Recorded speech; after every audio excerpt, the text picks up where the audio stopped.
Mambo vipi mwanafamilia wa Hot Drop TV popote pale ulipo, bila shaka wewe ni mzima wa afya. Karibu sana uweze kuungana na sisi tuweze kukujuza mambo mbalimbali ambayo tunayo hapa juu ya meza yetu ya habari. Cha msingi hivi sasa hakikisha unatufollow kwenye mitandao yetu ya kijamii, Instagram, Facebook na Twitter, bila kusahau TikTok, lakini usiache kusubscribe kwenye mtandao wetu ama channel yetu ya YouTube tuweze kwenda sawa na utaweza kusikia mengi zaidi ambao tumekuandalia siku hii leo kwenye upande wa sport ama michezo na burudani.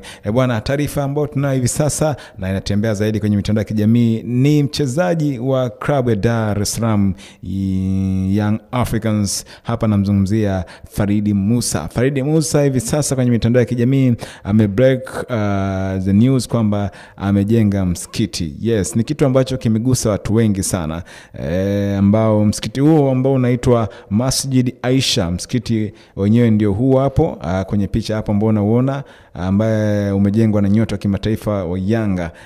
Ameujenga huko Chamazi, ambapo kwa mujibu wa majirani na msikiti ni kuwa alinunua hilo eneo mwaka 2021, huku akiaminika ni eneo lenye watu wengi haswa vijana, ila msikiti haikuwepo mingi mitaa hiyo. Alinunua kiwanja na kujenga huu msikiti, na sasa vijana wengi wanasoma na kusomeshwa na kuswali hapo pia. Kwa hiyo imekuwa ni msaada mkubwa sana kwenye swala zima la kiimani. Kwa hiyo jamaa toka mwaka 2021 alinunua kiwanja. Kwa hiyo alikuwa na ndoto kubwa sana. Kwa hiyo alifikiria mbali sana kwamba anataka kujenga sehemu ya kuabudia, sehemu ambayo wataweka madhabahu na watu wataweza kusali hapo. Yes, ni kitu kikubwa sana na ni mfano wa kuigwa.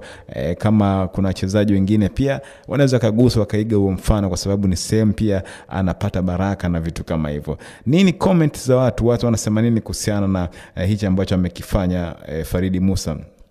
Huyu anasema sasa sinatosha, mambo haya yafai ya kutangaza. Okay, sawa. Okay, ina shida. Anasema mashallah Farid Musa, kubwa sana hii Kilimanjaro, we are proud of you, ala kuzidishie kaka. Huyu anasema ala mjalie pepo iwe makazi yake na sisi sote tuwe majirani zake.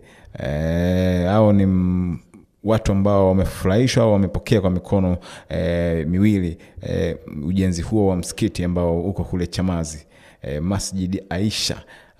Okay, bwana, hizo ndo comment za watu.